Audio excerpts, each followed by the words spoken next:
Bom dia a todos. Eu vejo muito mal daqui, não consigo ver as caras, mas sei que estão aí. Eu queria começar por agradecer o convite da ANS para estar convosco. Queria agradecer as palavras que foram muito simpáticas do Sr. Dr. António Pires de Lima, portanto, a meu respeito.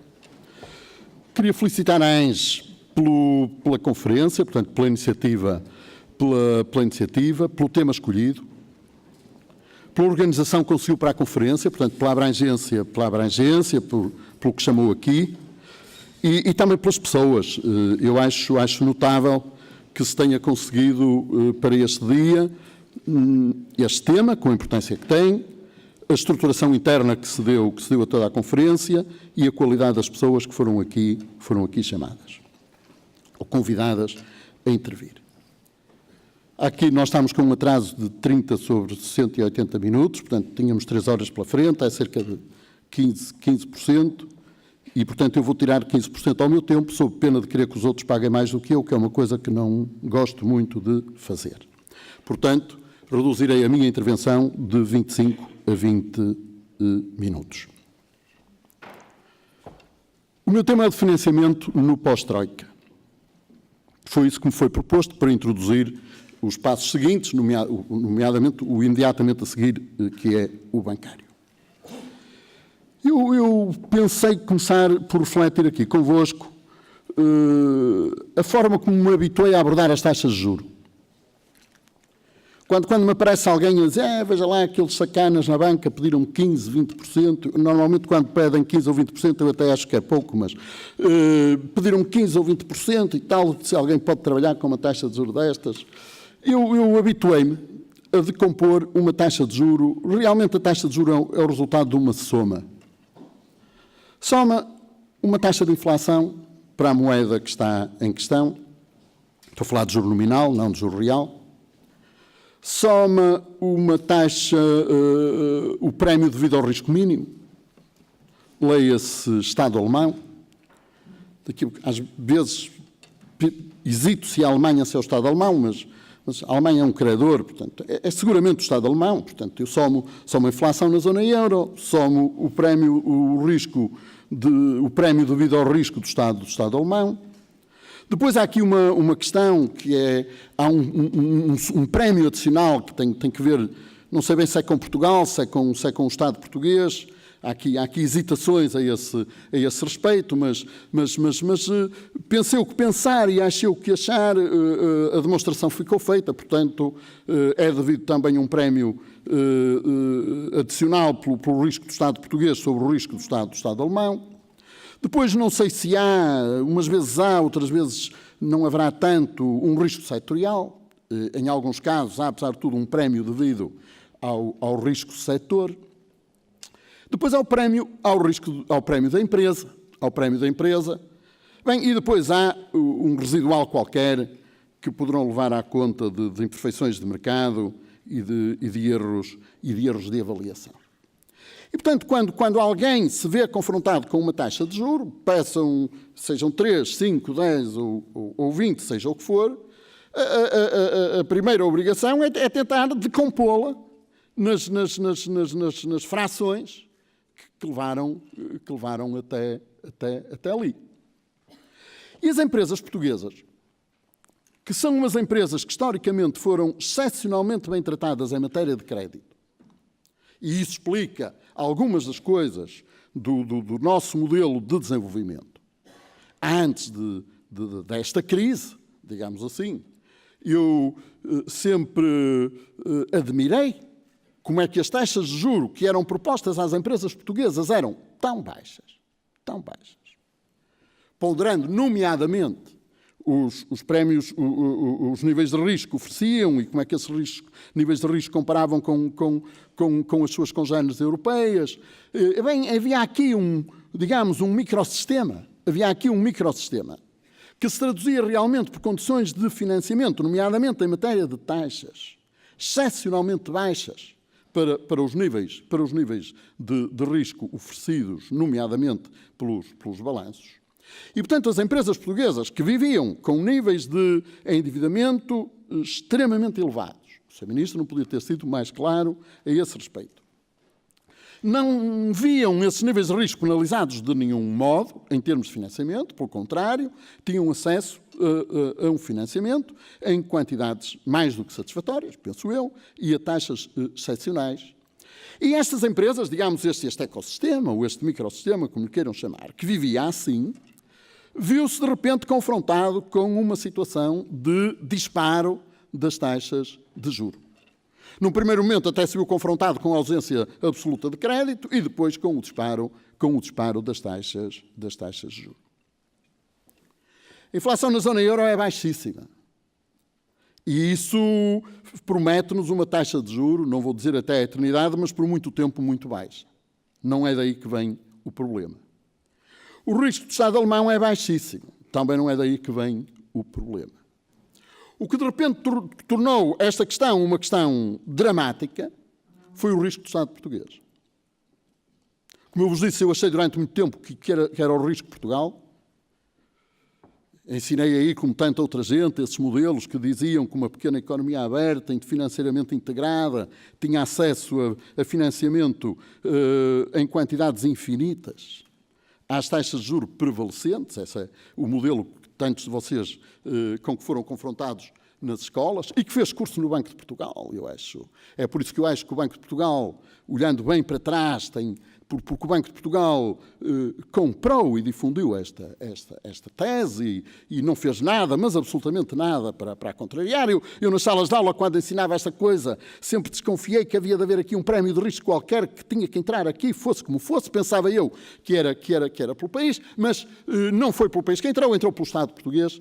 E, de repente, nem o Estado português tinha crédito e as empresas também não tinham, e o Estado português, no pouco crédito que tinha, enfim, ainda antes da chegada da Troika e depois nos primeiros tempos da Troika, as taxas de juros dispararam e esse prémio de risco que era devido ao Estado, era devido pela situação do Estado português, refletiu-se pesadamente, enfim, integralmente, sobre as empresas.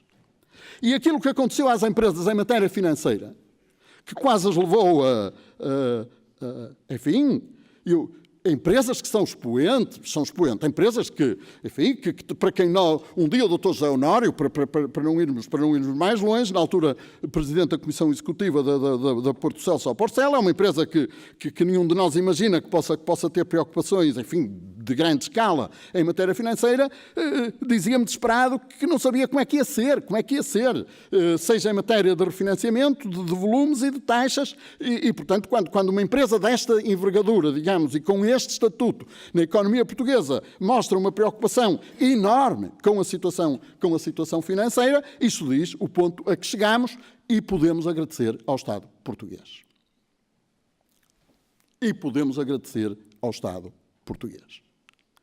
Isto diz muito sobre o que está para vir, porque, como nós sabemos, melhoramos consideravelmente desse ponto de vista, e é imprescindível que não venhamos a regredir. Eu gosto muito de contos morais e esta é talvez a primeira ilação que eu gostaria de tirar, ou a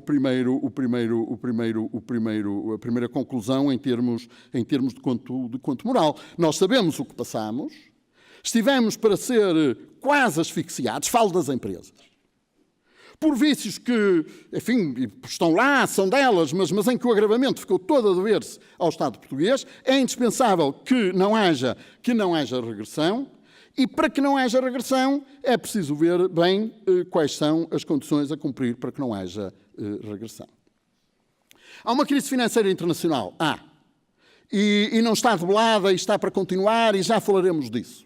Desse ponto de vista, a coisa não mudou consideravelmente, nem acho que mude consideravelmente nos próximos anos. E há depois a dimensão nacional nessa crise. Uns acham que a responsabilidade é sobretudo nossa, estou desse lado, junta à crise internacional. Outros acham que não, que foi a malvadez não sei de quem ou o desígnio de um Deus perverso. Eu, porque acho que a responsabilidade é sobretudo nossa, ponho digamos assim, toda a minha aposta vai na continuação da consolidação das contas públicas para que não corramos o risco de regredir aos prémios de risco a que o Estado português esteve submetido e que se refletiram sobre as empresas. Quem achar que foi um Deus perverso ou a maldade dos mercados, enfim, poderá ajoelhar e implorar para que a coisa não se repita. E eu, quando mais não seja por déficit de operacionalidade, não gostaria muito de ir por aí. Não confio muito nesses processos. Depois há o tema da crise internacional. Porque as condições de financiamento teriam apertado em qualquer caso. E apertaram em todos os países do mundo. Em todos os países do mundo, desculpem. Na área do euro, as condições de financiamento apertaram. E apertaram muito por força da crise financeira internacional. E isso tem aspectos e dimensões que ultrapassam em muito o problema do Estado português. Eu acho que o sistema bancário passou um mau bocado. O sistema bancário passou um mau bocado e continua a passar um mau bocado. E, digamos, a percepção de risco e a forma como reage ao risco, o sistema bancário, não apenas o português, mas todo o sistema bancário europeu, costuma-se dizer que nestas áreas, nomeadamente na banca e na finança, nunca se aprende para sempre, mas aprende seguramente por muito tempo e é de admitir que haja aqui alterações de comportamento no sistema bancário que o leva a ser muito mais criterioso em matéria de avaliação de risco. E, portanto, desse ponto de vista, eu acho que as empresas portuguesas e as europeias não voltarão a ter os spreads que tinham, digamos assim, naquilo que excede o devido pelos riscos mínimos. É preciso, portanto, que o Estado português cumpra o seu papel e não deixe agravar o risco da República e o spread da República. O Sr. Ministro trouxe aqui uma questão muito relevante, que é a história da União Bancária e da possibilidade de, através da União Bancária, nós dissociarmos as condições de financiamento das empresas portuguesas das condições de financiamento do Estado português. É verdade. Isso levaria a eliminar, digamos assim, a componente de risco que incide sobre as empresas por causa do Estado. É o grande objetivo da União Bancária.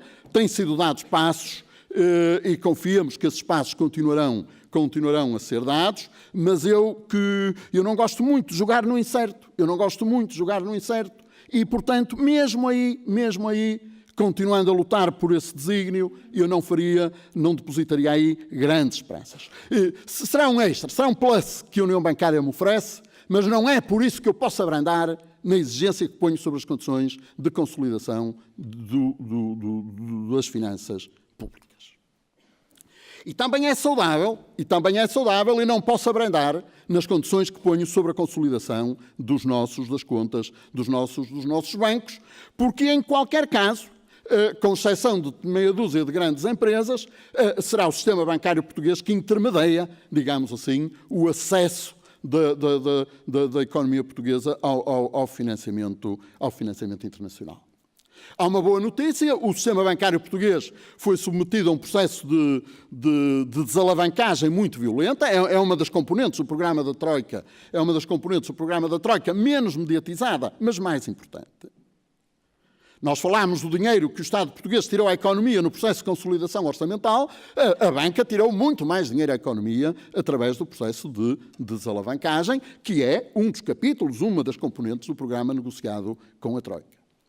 Esse processo correu bastante bem. O sistema bancário desendividou perante o exterior.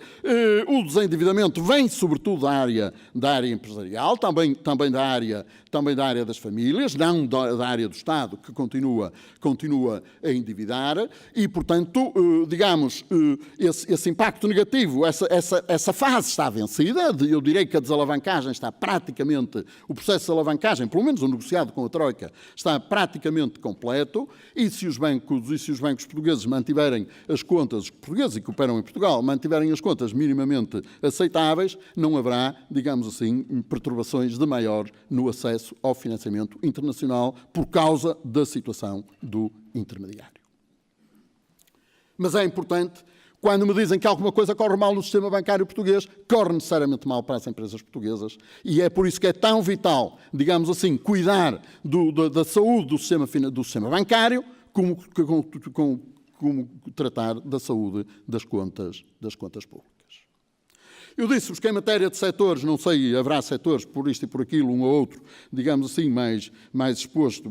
Eu fui administrador de um banco. A certa altura dizia-se têxtil não. Já nem se queria ver a empresa, era o setor. Não sei porquê, mas dizia-se. Limite-me. Mas é como eu digo, era uma coisa obsessiva. Se calhar hoje disse, construção não sei, talvez se diga qualquer coisa dessas, mas eu não ia por aí, digamos assim, pela componente setorial e assim pelo risco próprio das empresas e das operações empresariais. E aí eu não posso estar mais de acordo com o que ouvimos ao Sr. Ministro da Economia. Eu acho que essa é, neste momento, a questão crítica que se põe ao financiamento da economia portuguesa, é a qualidade dos balanços e das contas de exploração das nossas empresas. Isso, em determinada fase, como eu disse, não foi penalizado. Eu acho que é, para mim, ainda um enigma. Como é que neste pequeno sistema, e entre as empresas portuguesas e a banca portuguesa, se chegou a essa forma de funcionamento que levou a banca a não penalizar as insuficiências dos balanços, nomeadamente os balanços, mas também das contas de resultados das empresas. Mas, desse ponto de vista, eu acho que as coisas vão ser muito mais sérias para o futuro. Portanto, toda a banca a nível da área, eu direi do mundo, se calhar, mas seguramente na área do euro, toda a banca está hoje muito mais atenta a isso.